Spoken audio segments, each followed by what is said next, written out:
Hey everybody, good morning and welcome to today's show. Welcome to the Nashville Restaurant Review Show. I have my new friend here, Lee from MadJo Roasters. But before we talk to her, I just got to tell everybody real quick about today's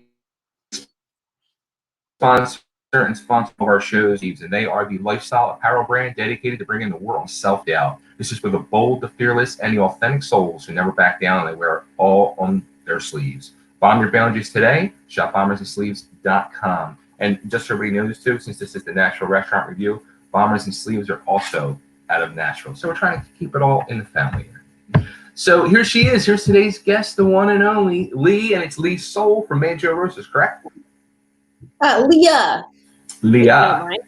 Yes. There you go. So you have MadJo Roasters, which is a coffee bean company. Yes. Now, I'm guessing like coffee is a huge part of your life, a huge part of your day to want to get involved in this. Oh yeah, no. We have been hobbyists for a really long time, but just decided to start our own roastery here in the last. We started in September, so we are brand new to the scene here. But yeah, we've been drinking coffee and loving coffee and roasting coffee for years and years and years. Now that's okay. So you guys are not even like 6 months old officially. Just about, yeah. Mm-hmm. Wow. So now I'm originally from Philadelphia. I moved here about a year and a half ago, and Mm-hmm. you know, in Philadelphia, honestly, there's a couple small little coffee spots, but everybody's like, Starbucks, Dunkin' Donuts, Starbucks, Dunkin' Donuts, and that's really about it. And if the small little ones spread throughout the city or suburbs, here in Nashville, there's a lot of different home-based coffee spots. Was it something like a scary thought for you guys to want to dive into this market, especially since it is kind of busy? I don't think so. We're located actually out in Hermitage. So Okay. where we are in our corner of town, there isn't a lot of small batch roasteries operating like we are. There's plenty of coffee shops where you can go buy coffee, but we, roast our coffee several times a week. And that's exclusively what we do. So we don't actually run a shop at all. We just sell the beans. Now, is that something like in the future you'd want to get into a shop, or just you want to That stick would in? be wonderful if we could do that. Yes, I actually have a commercial space where we could roast our own coffee and sell coffee drinks. And, we've talked about carts, we've talked about food trucks. We're kind of just right now just trying to see, what people are into and what they would be interested in. And then and using that to sort of grow our business. Uh, were you guys thinking or planning about jumping into this like before the pandemic happened, or was this something that you guys came up with during the pandemic? It's a during the pandemic thing. I feel like a lot of people in response to the pandemic, and they, found some different sorts of creative outlets. Sure. And this is definitely one of those sorts of things for us. So we both still have day jobs at the moment, but yeah, it's been really kind of a nice break to do something different, do something creative. Serve some people, and coffee is comfort. It's funny, like all my life up until about a few years ago, like I never drank coffee.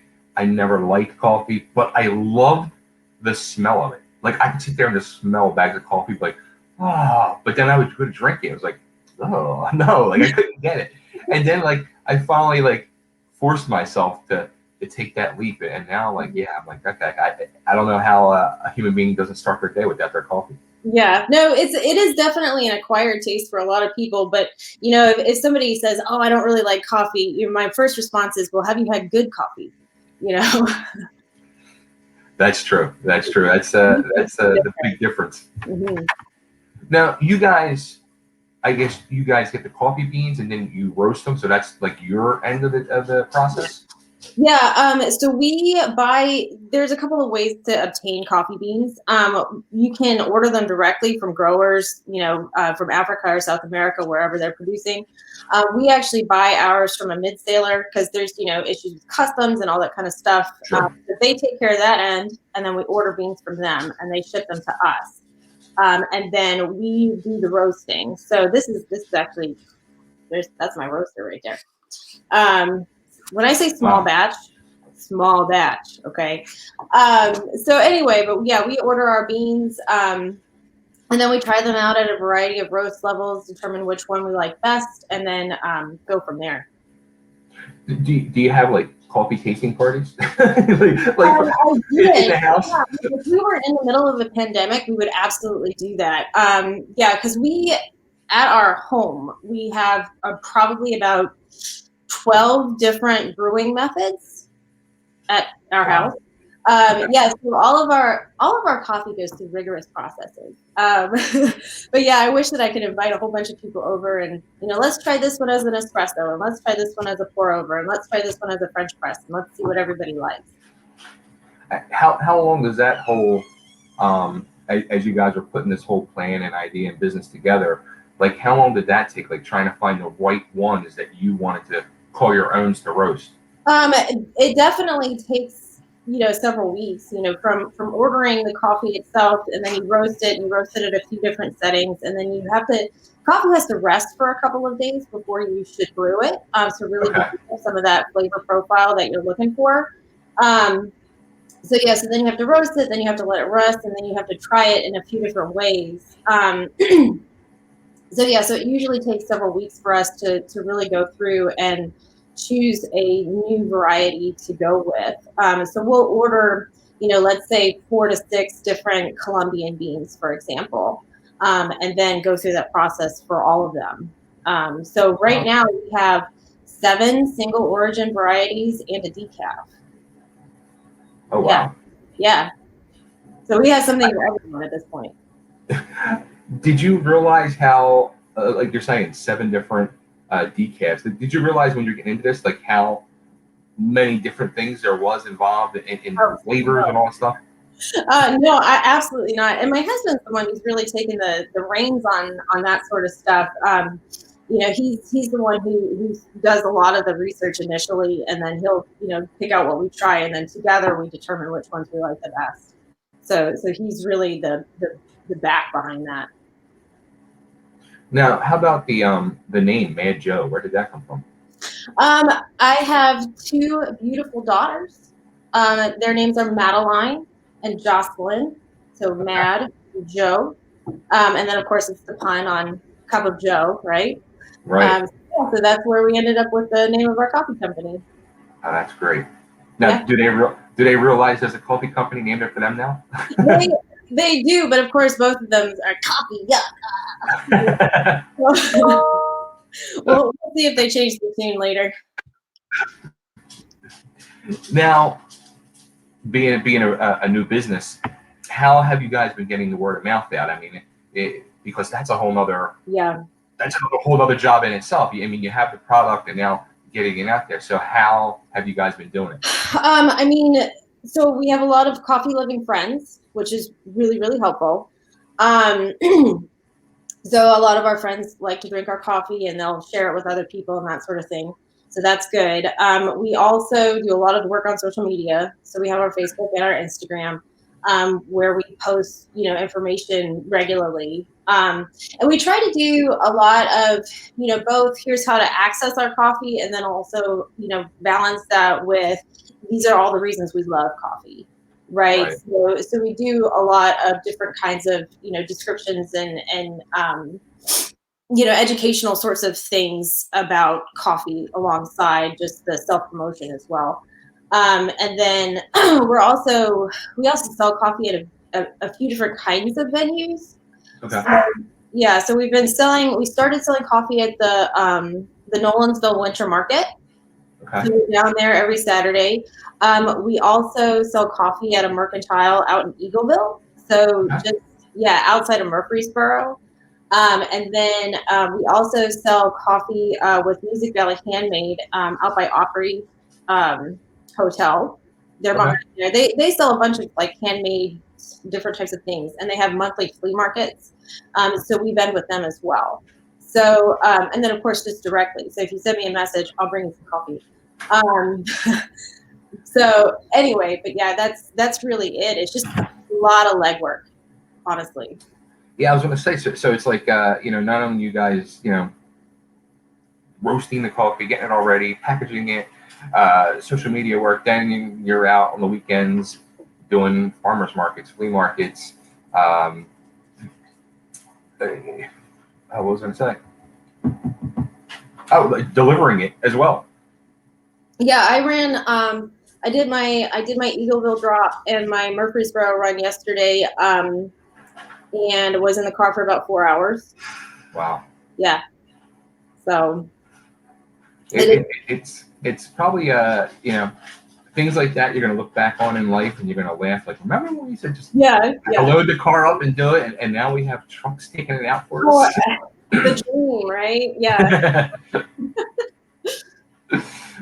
So now how about that? Like, being, you mentioned husband, kids, still both have your full-time jobs. How crazy has life been now the last 6 months? It's intense. Yeah, I mean, there's no way to describe that. I mean, it's fortunate. I'm working from home right now, so there's that aspect of it. I'm not commuting and that kind of stuff. So there's a whole lot of time savings and that sort of thing at this point. But uh, yeah, I'm working all the time. That's good. No, the interesting thing too, like that like as I was going through things on your website and all, honestly, your prices are very reasonable. You would think, here comes another coffee brand, it's going to be sky high, and some of these like smaller coffee things you're seeing, the prices are through the roof, and then I see yours, I'm like, wow, it's not bad at all. It's pretty reasonable. Yeah, no, that's been one of our challenges, but one of our goals is to have a price where somebody can go to the grocery store and buy good coffee for a price that's similar to ours. That's what we're trying to accomplish. And it's things like using a stamp instead of a sticker. When you're as small as we are, that kind of stuff makes a difference between 2 cents versus 20 cents a bag of coffee, right? So we're trying to be smart about that aspect of it. And also too, just selling at places like farmers markets, it's much more appealing to say you owe me $15 than you owe me $15 plus tax, right? Right. So we try to make our pricing all inclusive as well. Did you guys have like prior business experience before going into this, or? Not exactly. My husband has an associate's degree in business, but that was 20 years ago. So no, this is all new for us. It was kind of funny too, because heading into this, I was watching your interview with the Daddy Stocks guy, and both of you were talking about like starting your businesses and like knowing nothing about anything, and Right. it's like I'm right there with you guys, trying to figure it all out. It seems that's and that's, to me, I love that even more because especially after this pandemic and what people have gone through, you jump in kind of head first and fly by the seat of your pants and see where it takes you, and sometimes it takes you up, sometimes it takes you down, but at the end of the day, if you can make it a success and be happy, it's a beautiful thing. Right. Well, and it just it was worth a shot. Yeah. Right. We have the time, we have the energy, we have the finance to do it. It's worth a shot. It's something that we love. It's something we're passionate about, and hopefully, when people drink our coffee, they recognize how much we care about it. Right. That is that thing now too. Like, if it was me, like when I be in the supermarket and I see people buying coffee, I'm like, no, here's ours. Here's a card. Here, go to my website. Yeah. That's funny. Yeah. Something too I did see on the website was you guys are only allowed to sell in Tennessee. Correct. Yeah. Since we produce our coffee at our home, okay, we are legally bound to the state. Oh wow. Yeah. One of those rules. So I can give you coffee, and then you can send it wherever you want, but I can only sell in the state. Interesting. Yeah. But if you guys were not doing it in the home, then you guys could. Yeah, so that's one of the real appeals to having a commercial space would be to be able to send coffee elsewhere. Interesting. Mm-hmm.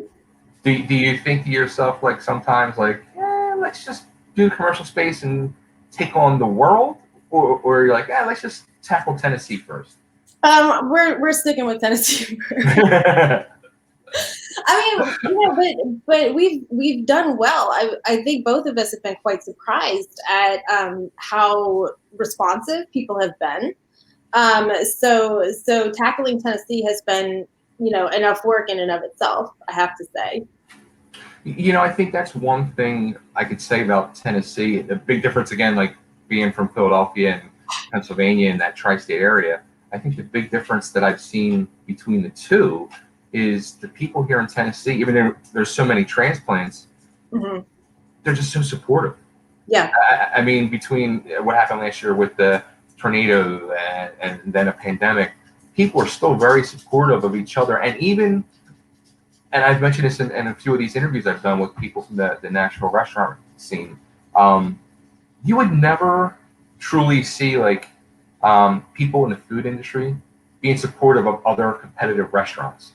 Yeah. And I see so much of it on social media, and it kind of like just blows my mind because back home they would be like, no, screw you. Like, we're not going to like your post. We're not going to support you. We're not going to say nice or positive things. And here I see it all the time, and it's so like heartwarming. It really is in my book. Right? Yeah. Now, have you guys seen that yourselves as a new business? Have people been coming out to support you, like other businesses like that, or? I wouldn't say businesses necessarily. Again, we're really new to this team. Yeah. So I don't know that there's been a whole lot of opportunity, especially walking into market season this spring. That's when I'm really going to expect to see some of that kind of thing happening.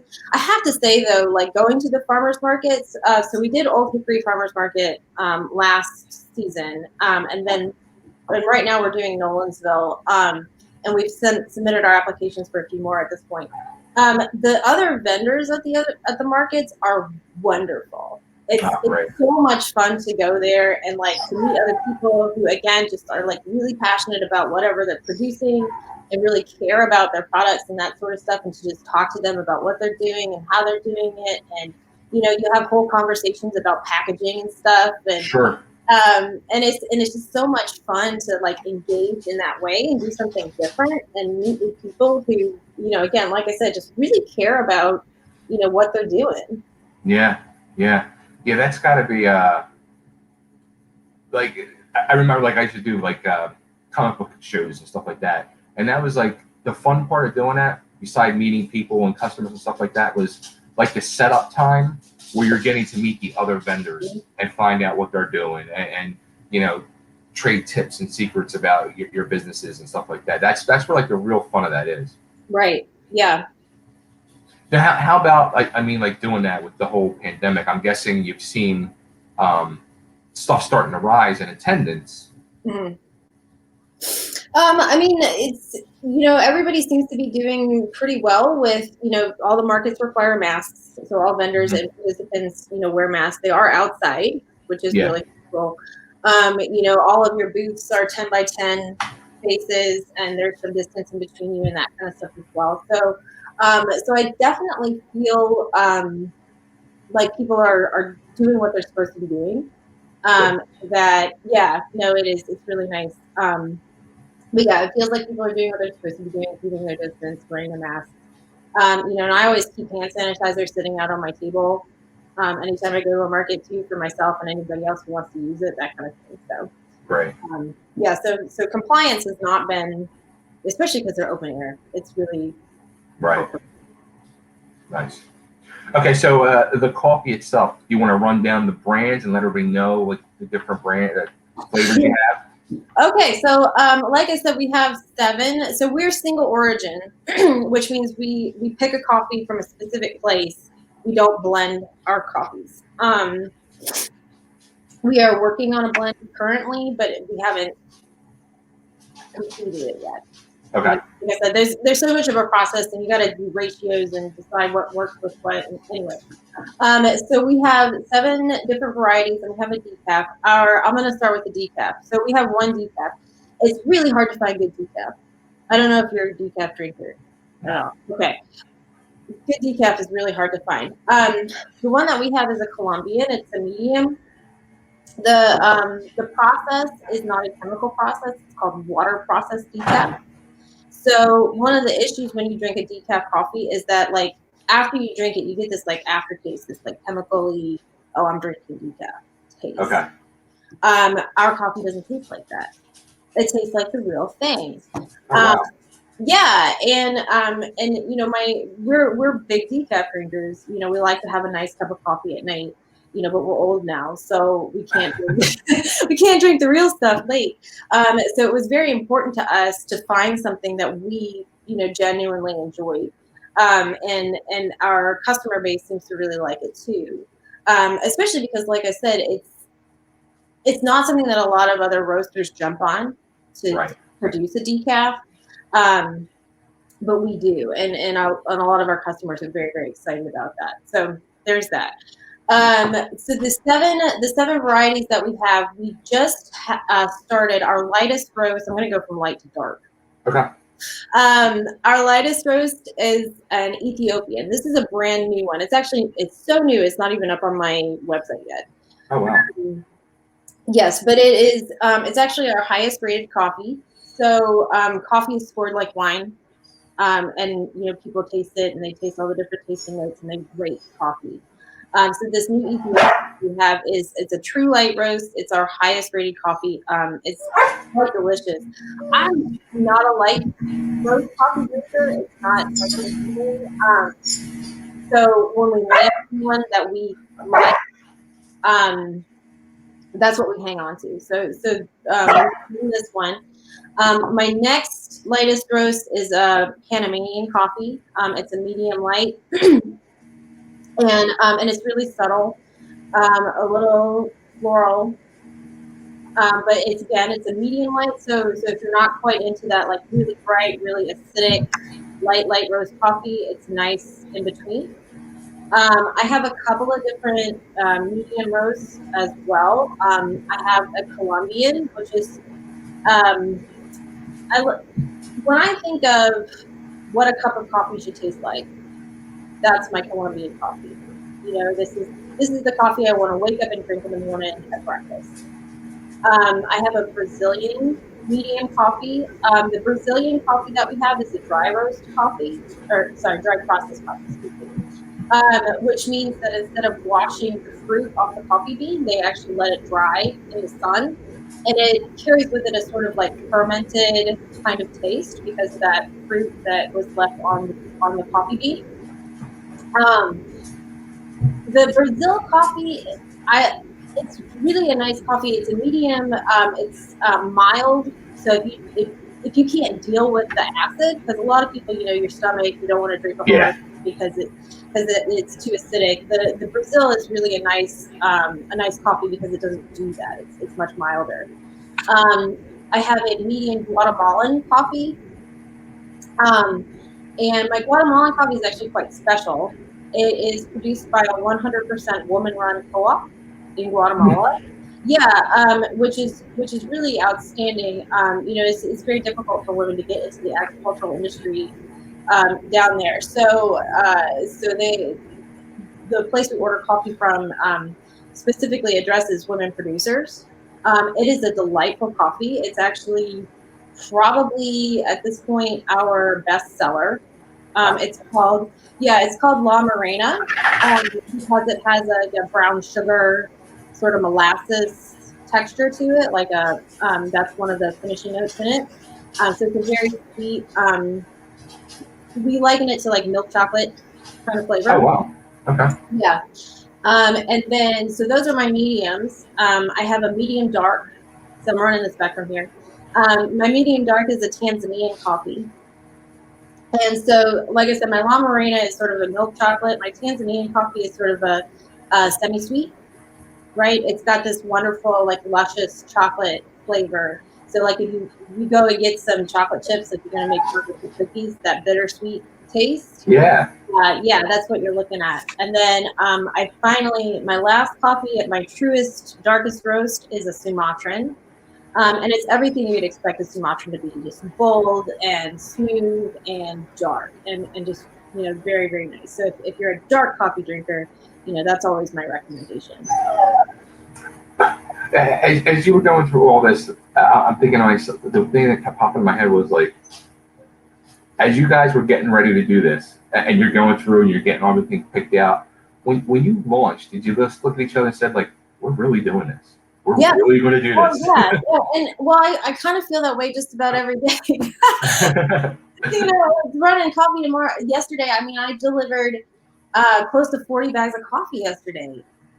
Yeah, and no, it was 30 bags of coffee yesterday, and then I'm doing an event this weekend, and I have another 40 bags of coffee going to my event this weekend. So just yeah, no, like I said, it's just about every single day. It's just like, holy crap, this is working. People like this. We like this. This is it's really special and fun. That's great. That's the best part of it. It's fun. Mm-hmm. It's fun and it's something you love. So that's a win-win.